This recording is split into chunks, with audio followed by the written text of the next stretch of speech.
Are you ready to face the ultimate nightmare, Cthulhu? A name that sends shivers down the spine of anyone familiar with the mythos. The name itself sounds like a curse whispered on the wind, a harbinger of doom and despair. It evokes images of ancient evils slumbering beneath the waves, waiting for the time to rise again. These ruins, hidden in the darkest depths of the ocean, are said to be the resting place of this ancient entity. H.P. Lovecraft, the master of cosmic horror, unleashed this monstrous entity upon the world in his 1928 short story, The Call of Cthulhu. But what is Cthulhu? What inspired Lovecraft to create such a being? And why does it continue to haunt our imaginations nearly a century later? And what would happen if this creature, this cosmic horror, was real? Imagine the chaos, the fear, the utter collapse of society as we know it. Cthulhu is not just a monster, it's a force of nature, an embodiment of the vast and unknowable universe that surrounds us. It is a symbol of the unknown, the terrifying mysteries that lie beyond our comprehension. It represents the utter insignificance of humanity in the face of the cosmic. We are but tiny specks in an infinite universe, and Cthulhu is a reminder of our fragility. Lovecraft described Cthulhu as a monstrous entity, combining the features of a squid, a dragon and a human, a grotesque amalgamation that defies natural order. Its very appearance designed to inspire terror and madness. The sight of Cthulhu is enough to drive even the strongest minds to the brink of insanity. But Cthulhu's physical form is only a small part of its horror. The true terror lies in its mind, its sheer alien intellect and power. It is the creature's mind, its sheer alien intellect and power, that truly defines its threat. An intelligence so vast and incomprehensible that it can manipulate reality itself. Cthulhu's dreams, we are told, can reach across galaxies, influencing the minds of susceptible humans and driving them to madness. These dreams are not mere figments of imagination, but powerful psychic waves that can alter the very fabric of reality.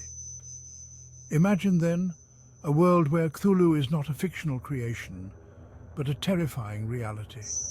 A world where the boundaries between sanity and madness are blurred, and the very essence of human existence is threatened.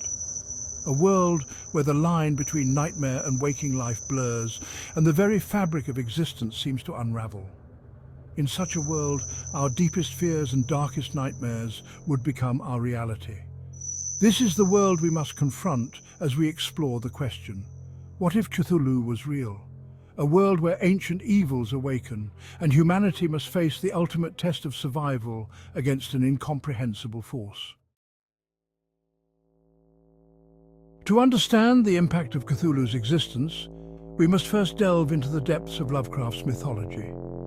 Lovecraft's universe is a complex tapestry of ancient beings, forgotten lore, and cosmic dread. His stories are not just tales of monsters, but explorations of the human psyche and our place in the universe. Cthulhu is not simply a lone monster, it is a great old one, a being of immense power who predates humanity and even the earth itself. These entities are beyond our comprehension, their motives and desires alien to us. They exist in a realm of reality that we can barely begin to understand. These beings, Lovecraft tells us, come from the stars, exiled to our world eons ago. They are not bound by the same physical laws that govern our existence. Their presence on Earth is a mere accident of cosmic history, a byproduct of their exile from the stars. Cthulhu, specifically, lies dreaming in the sunken city of Relier, somewhere in the depths of the Pacific Ocean. This city is a place of non-Euclidean geometry, where the very laws of physics seem to bend and twist. It is a place that defies human understanding, a testament to the alien nature of the great old ones. But its dreams are not like ours. They are filled with alien thoughts and desires, with a cold, uncaring indifference to humanity and all its works. These dreams are a window into a mind that is utterly alien, a mind that views our world with the same detachment that we might view an anthill. And these dreams, Lovecraft tells us, have the power to seep into our world, to influence the minds of the weak and the susceptible. They can drive people to madness, to acts of unspeakable horror. The very presence of Cthulhu's consciousness in our world is a corrupting influence, a dark shadow that taints everything it touches. This is the essence of Lovecraftian horror. The fear of the unknown, the vast and unknowable universe that surrounds us, indifferent to our hopes and dreams. It is a horror that comes not from the presence of evil, but from the absence of meaning. It is the realization that the universe is vast, cold, and indifferent to our existence.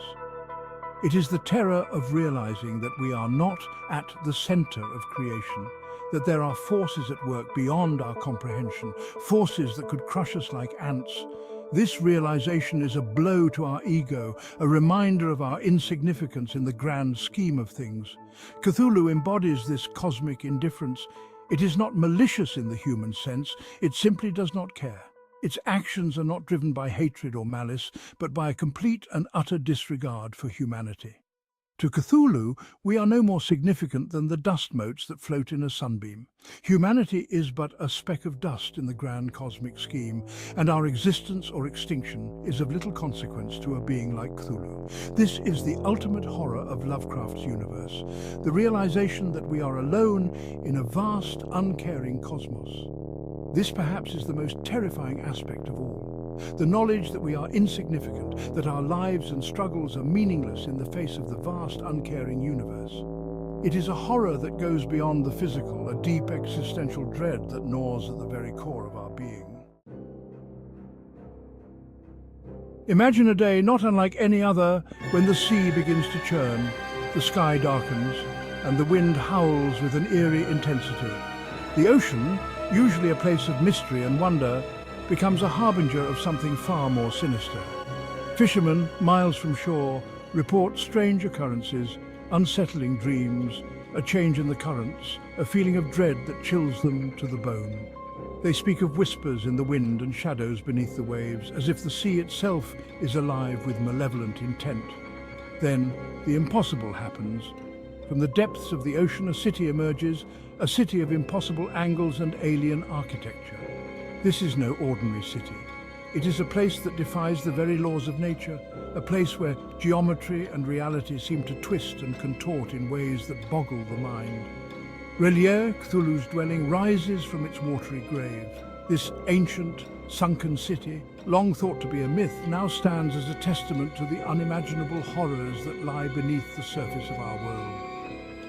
The emergence of Cthulhu would be a spectacle of awe and terror unlike anything in human history, a creature of such immense size and power that its very presence seems to warp reality itself. Tentacles the size of skyscrapers, eyes that burn with an otherworldly light, and a form that defies all comprehension. The very laws of physics seem to warp and bend around the creature. Light bends, shadows twist, and the air itself seems to vibrate with a strange, otherworldly energy. It is as if the fabric of reality is being torn apart by the mere presence of this ancient being. Buildings crumble, coastlines are reshaped, and the very air crackles with an unnatural energy. The world is thrown into chaos as the physical manifestation of Cthulhu wreaks havoc on everything in its path. The sheer scale of the creature, dwarfing even the tallest skyscrapers, would be enough to drive many to madness. People would look up in terror, their minds unable to comprehend the enormity of what they are witnessing. But the physical destruction is only the beginning. The psychological impact of Cthulhu's emergence would be profound, leaving scars on the collective human psyche that may never heal. Cthulhu's presence would have a ripple effect across the globe, triggering earthquakes, tsunamis, and volcanic eruptions. The very planet itself seems to react to the awakening of this ancient entity, as if the Earth is trying to purge itself of this cosmic horror. The delicate balance of the ecosystem would be thrown into chaos, leading to widespread environmental devastation. Forests would wither, oceans would become toxic, and the very air we breathe would be tainted by the presence of this otherworldly being. The world as we know it would be irrevocably altered. Civilization, as we understand it, would crumble, and humanity would be left to pick up the pieces in a world forever changed by the physical manifestation of Cthulhu. More insidious than any physical destruction is Cthulhu's mental influence. As the creature stirs, its dreams bleed into our world, invading the minds of the susceptible. People begin to experience vivid nightmares, their waking thoughts plagued by images of cosmic dread. The line between sanity and madness blurs. Cults devoted to Cthulhu, long relegated to the fringes of society, would find their macabre prophecies fulfilled.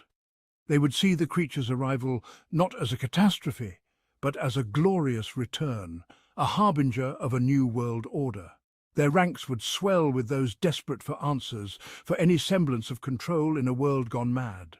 The psychological toll of Cthulhu's presence would be immense. Suicide rates would skyrocket, mental institutions would be overwhelmed, and society would teeter on the brink of collapse. The very fabric of human civilization, built on reason and order, would begin to unravel under the weight of cosmic horror. Pause 2S. In the face of such overwhelming dread, humanity would be forced to confront its deepest fears. The world's governments, despite their differences, would unite in a desperate bid to combat the cosmic threat. Military forces would mobilize, but against a being of such unimaginable power, their efforts would seem laughably futile. Scientists and scholars would scramble to understand Cthulhu, searching ancient texts and modern theories alike for any glimmer of hope. Pause 2S. Amidst the chaos, stories of resistance and resilience would emerge. Communities would band together, finding strength in unity. The human spirit, though fragile, would shine brightest in these darkest moments. People would turn to art, religion and philosophy, seeking solace and meaning in the face of cosmic indifference. Pause 2S. Yet the question would remain, can humanity truly withstand the return of an ancient god? Or would we simply be delaying the inevitable? The ultimate nightmare is not just Cthulhu's physical presence, but the existential dread it represents, a reminder of our insignificance in the grand cosmic tapestry. Pause 3S. Thank you for watching What If Cthulhu Was Real? The Ultimate Nightmare. If you enjoyed this video, please like, share and subscribe for more cosmic horror content. Stay tuned for our next deep dive into the unknown.